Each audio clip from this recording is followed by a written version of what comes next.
Item ಯಾವುದೇ ಇರಲಿ try ಮಾಡಿ ಆಚಿ ಚಿಕನ್ ಮಸಾಲಾ. ಆಚಿ ಚಿಕನ್ ಮಸಾಲಾ.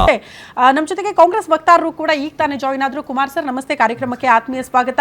ಫಸ್ಟ್ ನಾನು ಚಂದ್ರೇಗೌಡ ಸರ್ ಹತ್ರ ಹೋಗ್ಬಿಡ್ತೀನಿ. ಚಂದ್ರೇಗೌಡ ಸರ್, ವಾಸ್ತವ ಪರಿಸ್ಥಿತಿ ದೇಶದಲ್ಲಿ ಪ್ರಧಾನಿ ನರೇಂದ್ರ ಮೋದಿ ಅವರೇ ಹೇಳ್ತಿದ್ದಾರೆ ಬಡತನ ಬರುತ್ತೆ, ಫೇಸ್ ಮಾಡಕ್ ಸಿದ್ಧರಾಗಿ, ನೀವು ಜೊತೆಯಾಗಬೇಕು ಅಂತ. ಕಾರಣ ಏನ್ ಅನಿಸ್ತಾ ಇದೆ ನಿಮಗೆ? ಬಡತನ ಬರೋದಕ್ಕೆ ಸಿದ್ಧರಾಗಬೇಕು. ಈಗ ನೋಡಿ, ಹೆಚ್ಚು ವೇತನವನ್ನು ಪಡಿತಕ್ಕಂಥವ್ರು ಯಾಕೋ ನಿಭಾಯಿಸ್ತಾರೆ, ಆದರೆ ಕಡಿಮೆ. ಈಗ ನೋಡಿ, ಸರ್ಕಾರ ಕಡಿಮೆ ವೇತನ ತೆಗಿತಕ್ಕಂಥ ಕಾರ್ಮಿಕರಿಗೆ, ದುಡಿಯುವ ವರ್ಗಕ್ಕೆ ಇದುವರೆಗೂ ನಮ್ಮ ಲಕ್ಷಾಂತರ ಕೋಟಿ ತೆರಿಗೆಯ ರೂಪದಲ್ಲಿ ದೇಶಕ್ಕೆ ಸೇರ್ತಾ ಇದ್ರು ಕೂಡ ಬಡವರ ಅಭಿವೃದ್ಧಿ ಬಗ್ಗೆ, ಅಂದರೆ ದುಡಿಯುವ ವರ್ಗ ಇರ್ಬೋದು, ಕಾರ್ಮಿಕರ ಬಗ್ಗೆ, ಇದು ದೇಶದ ಪ್ರಧಾನಿಗಳು, ಹಣಕಾಸು ಮಂತ್ರಿಗಳು ಇದು ಒಂದು ವ್ಯವಸ್ಥಿತವಾಗಿ ಹೆಚ್ಚಳ ಮಾಡಿದರೆ ಇಂಥ ನೋಡಿ 20,000, ಒಂದು 18ರಿಂದ 20,000 ಒಬ್ಬ ಕಾರ್ಮಿಕ ಸಂಬಳ ತಗೊಳ್ತಾನೆ. ಅವನು ಯಾವ ರೀತಿ ಜೀವನ ಮಾಡ್ತಾನೆ ನೋಡಿ? ಅದೇ 50,000ರಿಂದ ಮೇಲ್ಪಟ್ಟವನು ಸ್ವಲ್ಪ ಕಡಿಮೆ, 1,000 ಕಡಿಮೆ ಖರ್ಚು ಕಡಿಮೆ ಮಾಡ್ಕೊಳ್ತಾನೆ. ಯಾಕೆಂದರೆ 20ರಿಂದ 30,000 ಸಂಬಳ ತೆಗಿಯೋನು ಕೂಡ ಅವನು ಬದುಕಲೇಬೇಕು.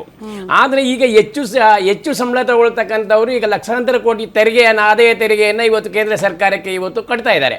ಆ ತೆರಿಗೆ ಹಣದಲ್ಲಿ ಏನು ಕಡಿಮೆ ಬರ್ತಕ್ಕಂತಹ ದುಡಿಯುವ ವರ್ಗಕ್ಕೆ, ಕಾರ್ಮಿಕ ವರ್ಗಕ್ಕೆ ಕೇಂದ್ರ ಸರ್ಕಾರ ಏನಾದರೂ ಪ್ರೋತ್ಸಾಹವನ್ನು ಕೊಡುವುದರ ಮುಖಾಂತರ ದೇಶದಲ್ಲಿ ಸಮಾನತೆಯನ್ನು ತರಬಹುದು. ಆಗ ಒಂದು ಸುಧಾರಣೆ ಆಗ್ಬೋದು ಮೇಡಮ್.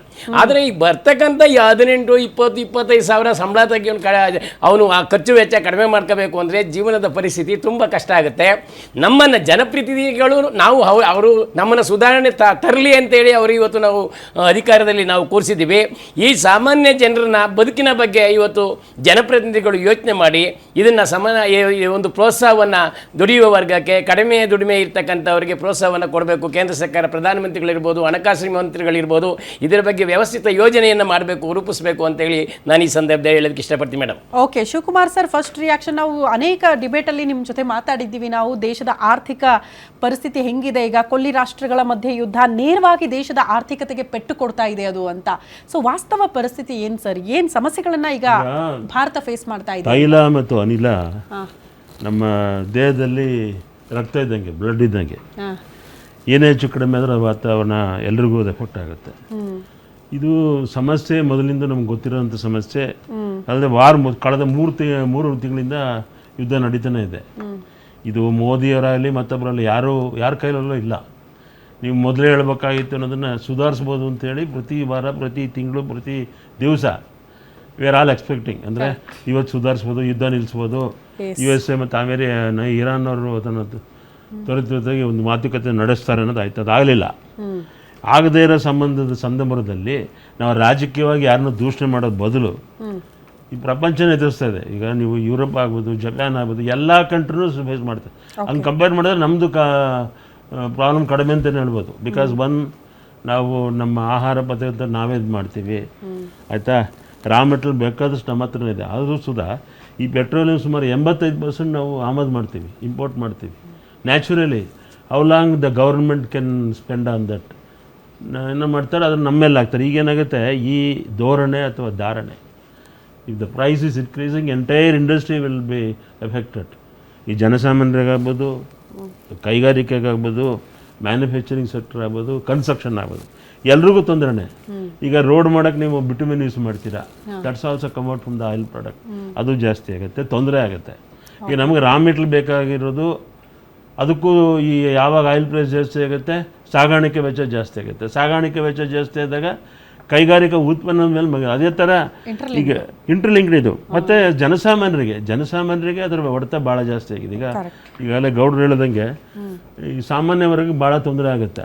ಆ ತೊಂದರೆನ ಎಷ್ಟು ಮಟ್ಟಿಗೆ ನಿವಾರಿಸ್ಕೋಬೇಕು, ನಾವು ಹೇಗೆ ಅಳವಡಿಸ್ಕೋಬೇಕು, how we can accept it and adapt it, ಭಾಳ ಇಂಪಾರ್ಟೆಂಟ್. ಈಗ ನಮ್ಮ ಜನಜೀವನದಲ್ಲಿ ನಾವು 10 ಲೀಟ್ರು ಪೆಟ್ರೋಲ್ ಹಾಕೋದನ್ನ ನಾವು ಅದನ್ನು ಕಡಿಮೆ ಮಾಡಬೇಕು. ಯಾವ ಥರ ಕಡಿಮೆ ಮಾಡೋದು ನಾವೇ ಯೋಚನೆ ಮಾಡಬೇಕು. ಎಲ್ಲದನ್ನೂ ನಾವು ಪ್ರಧಾನಿಗಳ ಮೇಲೆ, ಸರ್ಕಾರದ ಮೇಲೆ ಹಾಕೋದ್ರಿಂದ ನಮಗೆ ಒಳ್ಳೇದಾಗಲ್ಲ. ಈಗ ಅವ್ರು ಇಂಪೋಸ್ ಮಾಡಾಗಿದೆ. ಫಾರ್ ಎಕ್ಸಾಂಪಲ್ ಡೀಸೆಲ್ಗೆ 3.5% 4% ಜಾಸ್ತಿ ಆಗಿದೆ.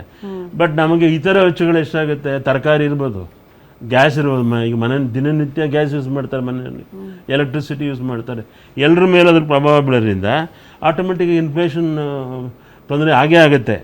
ಈಗ ಹೌಸ್ ಹೋಲ್ಡ್ ಎನರ್ಜೀಸ್ ನಿಮ್ಗೆ ಹೇಳೋದು ಈಗ ತಾನೆ, ಇವೆಲ್ಲವೂ ತೊಂದರೆ ಆಗುತ್ತೆ. ಗೃಹಿಣಿಗೆ ಅಥವಾ ಸಂಸಾರ ನಡೆಸೋರಿಗೆ ಭಾಳ ಕಷ್ಟ ಆಗುತ್ತೆ.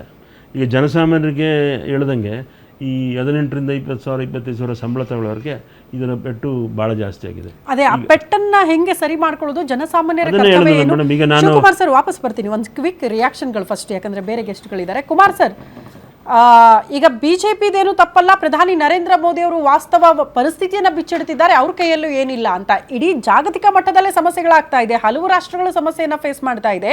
ಹಿಂಗಿರುವಾಗ ದೇಶದ ಜನ ಜೊತೆ ಆಗಬೇಕು ಅಂತ ಇದು ಬಿಜೆಪಿ ನಿರ್ಧಾರಗಳಲ್ಲ ಅನ್ನೋ ರೀತಿಯಲ್ಲಿ ಏನು ಹೇಳ್ತೀರಿ ಮೇಡಮ್? ಹೊಟ್ಟೆಗೆ ಇಟ್ಟಿಲ್ಲ, ಜುಟ್ಟಿಗೆ ಮಲ್ಲಿಗೆ ಹೂವು ಅನ್ನೋ ಥರ ಪ್ರಧಾನಿಗಳ ನಡೆ. ಹೇಗೆ ಅಂತಂದರೆ ನಮಗೆಲ್ಲ ಒಂದು ಕತೆ ಹೇಳೋದು, ಅವ್ರು ನಡ್ಕೊಳ್ಳೋದು ಇನ್ನೊಂದು. ಹೆಂಗೆ? ಈಗ 5 ರಾಷ್ಟ್ರಗಳ ಪ್ರವಾಸ ಹೋಗಿದ್ದಾರೆ.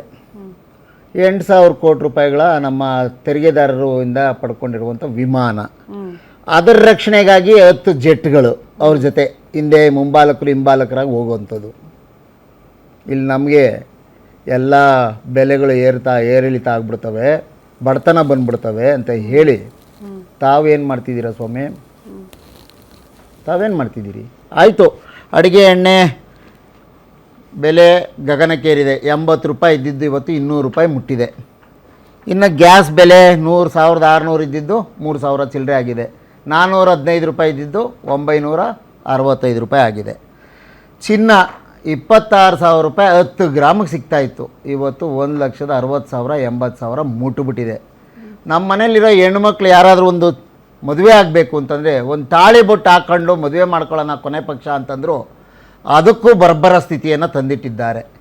ಇವರೊಂದು ಕೋವಿಡ್ ಸಂದರ್ಭದಲ್ಲಿ ಒಂದು ಸ್ಲೋಗನ್ ಇತ್ತು, ಆತ್ಮ ಬರ್ಬರ ಯೋಜನೆ ಅಂತ. ಆತ್ಮ ಬರ್ಬರ ಯೋಜನೆ ಅಂತ 2000000000 ಅದು ಎಣ್ಸಕ್ಕೆ ಗೊತ್ತಾಗಲಿಲ್ಲ ನಮಗೆ.